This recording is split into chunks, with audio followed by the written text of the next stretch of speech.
Hey everyone, welcome to another episode of Ironis Insights. I have a special guest today, Emily Landis Walker of Landis Co. Emily, where are you calling from? I'm calling from Naples, Florida, not the bridge that's behind me, but hey ho. The bridge looks beautiful, and Naples is Mhm. beautiful as well. I It actually is. had a softball tournament down there, and everything is immaculate in It Naples. is really gorgeous. Yes. We live here and in Puerto Vallarta, Mexico. Beautiful, So we beautiful. go back and forth because I rent it during season and that's what pays for it during the year. So it works. I mean, that sounds pretty perfect, right? That's a good Right. scenario you have there. Mhm. Yes. So I'd love to get into a little bit of your background. So how did you get into Landis and Co? What made you want to start it? Well, I was founded it quite a long time ago. I worked at the International Monetary Fund, US Treasury. I was the first US director at the European Bank for Reconstruction and Development. And that was during Bush 41, long time ago. And then Clinton became president, so I lost my job. I came back to America from London, where the European Bank is, and I got hired at Citibank. And they put me through some training class, and I said, really? So I went back to London to write their corporate strategy for emerging markets, and I Okay. spent time in London. Then we merged with Travelers, and I came to New York to run the merger. And after that happened, I went to Travelers Life and Annuity and then Citigroup Asset Management, and I was in Building 7 on 9/11. Oh my God. So I was there, and post all of that, I was on the 9/11 Commission, and this brings me to the Landis and Co. stuff. Sorry for the long-winded conversation, No, but this is great.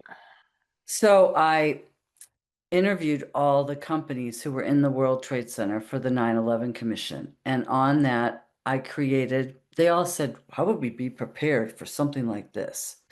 Well, it's not about what causes it. It's if you're going to get disrupted by a hurricane, an earthquake, a terrorist attack, a fire, your own screw up, your lack of compliance, your supply chain messes up, you have to be able to keep going. What's your plan? So we created the U.S. National Standards for Emergency Preparedness for the private sector when I was on the 9/11 Commission. And then post that, I was on the international standards, ISO 22301, which is Business Continuity Management Standards. I was on that team for the US. And then I came back to Citi. Well, in 2006, I started Citigroup's partnership with the United Nations World Food Program because there was that tsunami in Bandache. Mhm. My boss said, well, you're the emergency person. Go see how we can help. So I did, and I went to Rome for a year to work, Not bad. set it all up. No, it was really great. But he thought I was going to stay, and I didn't. And I came back, and it was 2008, and everybody got fired from Oh Citi. man. Yeah. So I went to Barclays. I was head of corporate affairs there, and I have a really interesting story from that. Hmm. And then we all got fired from Barclays. So in 2009, I started Landis & Co. And I went to Iraq. I was helping the University of Sulaymaniyah in northern Iraq do fundraising. And then I worked 5 years in Kuwait for Kuwait Energy Company, Gulf Bank, and Burgan Bank because City bankers were running the banks. Hmm. And then I came back and I did a capital raise for a single-walled carbon nanotube company. And one of the guys I worked with on that company met the head of a startup blockchain crypto company in London. He said, you've got to come. This is really cool. Yeah. So I read about it and I said, this is really going to change the whole international monetary system, how Yeah. all payments are made globally. And that was before stable coins and all that stuff. Yeah. But I'm right in that sense because the pre-Bretton Woods era, which I majored at Johns Hopkins School of Advanced International Studies in international monetary policy history, worked at the IMF, Treasury, blah, blah, blah. So I came back. We both, Max and I worked for this startup. They died. We went to it in December of 2018 Mhm. and they crashed in September of 2019. But hey ho, they did an ICO, blah, blah, blah. Mhm. But I learned a lot from that. and I kept going. Then 2 years ago, I was in Paris, the Paris blockchain, with Jeremy Allaire from Circle. And Silicon Valley Bank had just imploded, and they had Yeah. most of their reserves in that bank. Not a lot, evidently, but enough. Somebody asked him, well, did you guys have a plan? He goes, no, we didn't have a plan. We had to wait for the Federal Reserve to come. And I'm thinking, you're a serial entrepreneur and you know how to build companies and you had no plan. So that's when I created the idea to be a business continuity consultant for blockchain and crypto companies. And I speak quite a bit on it, and no one cares. No one cares. But I asked ChatGPT, of all the crypto companies that have failed, which ones could have made it if they had done the international Uh-huh. standard? And guess what? Half of them could have made it. And ChatGPT gave me all the, I gave him the actual code of the standards and the list of the companies that I knew had failed. He went through and looked at every one of them, and half of them could have made it if they had actually had a plan. So that was kind of exciting. So that's how I got into it. And that's my story so far. I mean, this is extremely fascinating. I was very curious also how you got into crypto. And I'm kind of curious on how you think this is still as we are today going to change. Let's say international funds, right? Um, let's just start with that. I'm just curious about that. It's not something we Well, normally touch on, but I'm just very curious. Well, I think that it's going to continue to evolve. All of the banks, Citibank, JP Morgan, they're all building or buying or merging with blockchains. Hmm. It's going to be the way that corporate payments go. Instead of going through the SWIFT thing and Yes, blah, blah, blah, blah, extremely slow. yeah, really slow. And everybody has to hold the risk overnight or whatever. It's Mhm. just going to be immediate. Yeah. And that is because of Trump's Genius Act. Otherwise, they couldn't do it. So the legislative changes, the legal changes have enabled this to happen, and it will. It really will. Now, Quickly. isn't there some risk? Let's say we have a new legislation, Yeah. and And and it, and it well, turns it the other way. Is that possible? Or yeah, well, not as long as Trump is president, but I'm it saying could. after Trump, Yeah, it could. It could. But I think the banks, if they're already that far down it, it can't happen at that point. right? If it's ramped up enough, Mhm. it's like it's Yeah, beyond. you can't do it. Yeah. But it is a risk, And why yes. do you say nobody cares? Nobody cares about business continuity. People look at me like, well, that's what real companies do. We don't have to do that. And I'm like, okay. They say it's really difficult. No, it isn't. It really isn't. You think about what your process is of your product. You're building something, right? A blockchain or a whatever you're building. There is a process, there are components to it. If any piece of that doesn't work, what are you going to do? Who's going to talk about it? What are you going to say to your employees, your shareholders, the customers? You've got to communicate. You have to have a Investors, plan. yeah. Yeah. And it's not even funny. I mean, this is really serious stuff because half these companies have tanked. And FTX, for example, which they said, well, you should never have one supplier of anything. Well, that's true. But, that happens. And, it's hard because we're not in buildings. So nobody has to evacuate or anything. But when I was at Barclays, by the way, and I asked the CEO if we could do a full building evacuation. We're in Canary Wharf in London. And he said, no, we don't have to do that. I said, would you like to listen to the CEO of Cantor Fitzgerald? Because I have his last call before he died. He goes, okay, we'll look at it. And we didn't own the building, so the stairwells were not insured. So we had to sort all that out. It took about a month. And then we did a full building evacuation, random practice day. We get down to the bottom, and guess what? Our IDs did not open the door to go out. Yeah. If you don't practice your plan, you would never even think about it. Never, Wow. Yeah. never. So it is really important to do a plan and practice it. I can't do a plan for somebody, but I can look at your plan and tell you where you're missing. I can guide you on how to do it, and I can tell you where you're missing stuff. But the banks have to look at all the blockchains they're using. How do you know they all work? Hmm. And there is the Government Blockchain Association in the US has a blockchain maturity model, and they have it on their website, and they've actually done a ranking of all the different blockchains out there, and it's pretty good. And And you how can, that's interesting. So who are your main customers? Who do you focus on the most? I mean, you essentially said you can run a diagnostic, right? And tell them and basically run a test, right? Just like that great stairwell analogy, because I mean yeah, it's a very real life scenario. It really paints a real picture on exactly what we're talking about here and how important it is. So who will pay for it and who have you been trying to get? I've been trying to get any blockchain crypto company um, all over the world. I was in London last week giving a speech. Yeah. And I speak all over the world and every conference. And I had my own slot last week. I wasn't even on a panel. Mm-hmm. And nobody cares, really. They just think, oh, yeah, right. That's what regular businesses do. We're different. Well, actually, you're not different. Mm-hmm. But they all seem to think they are. So I'm kind of on the verge of giving up, but I won't because I'm passionate on the topic. I know what I'm doing. And I've helped a number of companies, but no one, really cares.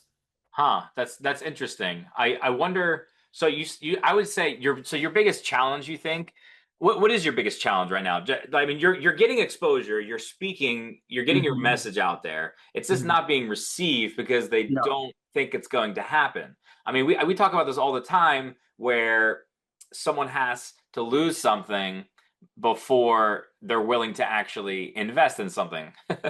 Yes, that's true, but come on, I can give you the list of all the companies that failed. You want the list? It's pretty large. I don't even know if it's correct, but there's a lot of companies that have failed and a lot of people lost money and there's a lot of stuff going on. It's a really quickly evolving industry, very fast. So fast that you blink and it's a whole different ballgame. But so I don't know what else I can do, but hope that somebody will actually. I think crypto.com has a plan because I read somewhere that they do. And they have, 22301 certified. They've got some other things in Singapore and stuff. So they're pretty smart, but most of them, that's the only one. Jeremy Allaire hired a security guy to come in and help them, do it all because you have to. You really do. It's not so much about evacuation, it's about your processes and your plugs and your data and everything. Yeah. And quantum computing is going to kill everybody. It really can ruin a lot of things. So I don't know, but hopefully someone will figure it out or they'll all just go belly up, I guess. I don't know.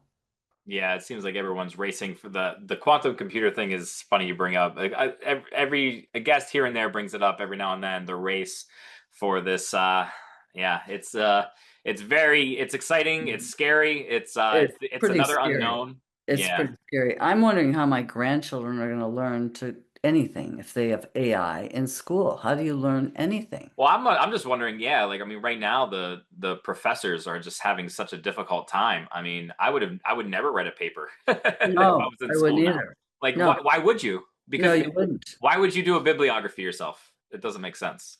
No, it doesn't. So either they're going to have to change the skill sets that kids learn, but Yeah, you have to know enough to be able to ask the right questions and to read it. But I would never have to do math. I would give it all the math problems and I wouldn't ever. Why would you ever do math? yeah. No, you wouldn't. You just have to optimize the skill Mhm. set of using the tools that you're given Right, that are readily available and out there, and most are free. right. I know. It's Yeah. really scary. It's The really future interesting. is really scary. I have to. I like to say exciting because Mhm. there's a lot of good that can come out from it. I think what you're trying to do with crypto is fascinating, and I do have some colleagues in the space, um, and they've been traveling internationally. Actually, a few of mine have moved to China.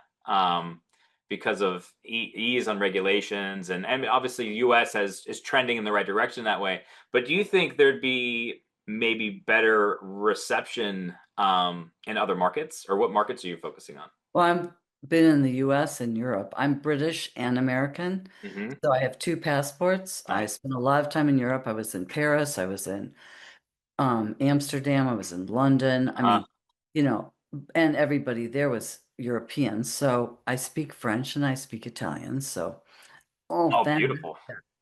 but not going to go to China. I'm not going to go to Asia. Yeah, and it's a whole different world, right? It's and yeah. Competition with China is pretty great. So, Hmm. yes. And that could be the future of the world, really. They've just done a deal I read with Saudi Arabia where they're paying in renminbi. Hmm. Okay. Yeah. There's a lot of politics to all of this, but Sure. I think it'll be interesting to see what happens, I guess. Right. So, and let's say, so I mean, what would you like to do in the next 6 to 12 months? What would you be your goals right now with My your goal would be to get some companies getting plans. hmm And if they don't, then I guess I just give up and retire and have a great life. But, it's just really challenging. And I really know what I'm talking about. I know what I'm doing, and I know the space. I understand enough. I've been in it since 2019. So I've been in it long enough. I've been to all over the world and, you know, et cetera, et cetera. And I really could be helpful, but if nobody wants me, then I guess I just retire and call it a day. But Yeah, I I can't think do I that. think we need to find a way that we can get the right message across to the right people who have. I mean, you need more more exposure in a way other than these conferences. I mean, you're doing a lot, but I think that would be an option. Yeah, it's a I big will. challenge. It's a big It challenge. is. It is. It really is. But hey ho. Every company I talk to on the show, a lot of them have a great product, super smart, know exactly what they're doing, but it's tough to get that exposure and get out there in front of the right people.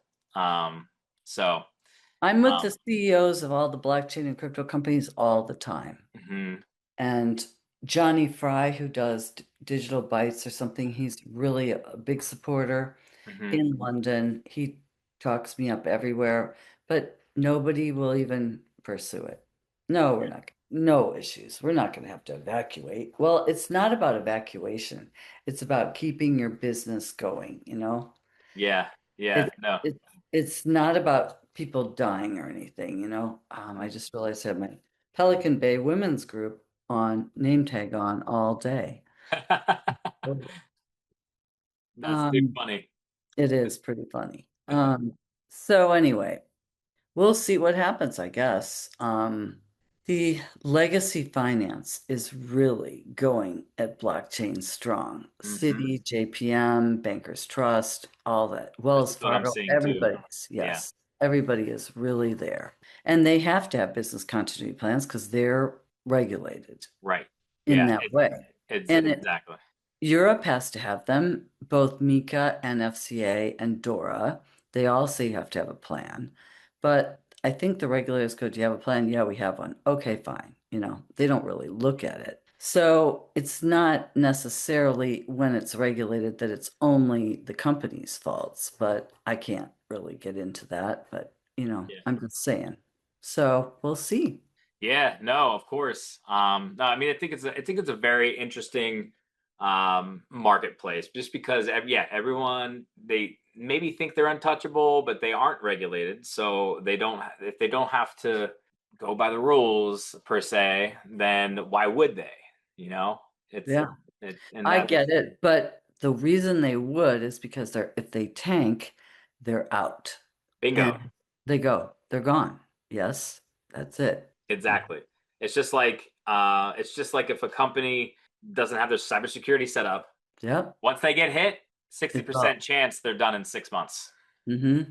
And that's it. Yep. Well, cybersecurity is part of your business continuity plan as well. And Mm. I've got experts on comms, I've got experts on cyber, I've got all the people that can look at your stuff and help. But it's really hard, and cyber is really hard. Yeah. And right now, we're seeing a lot of changes, and of course, with AI right now, and just the amount of attacks, and it's just you have to double up your defenses now. Yes, you do. You really do. It's a big deal. And hopefully someone will get this and recognize how big a deal it is, because Yeah. it really is. No, exactly. Listen, I'd love to get your message out. So where can my guests find you? You can find me on LinkedIn. My email is on my contact database in LinkedIn, Emily@emilylandiswalker.com. Awesome. I'll put the But link here below the video as okay. well, guys. Okay, perfect. Yeah, yeah. No, thanks so much for hopping on. Thank And you, it Emily. was really nice chatting with you. And I hope you have a great rest of your day, okay? All righty. Thank you. Thanks, guys. Bye-bye.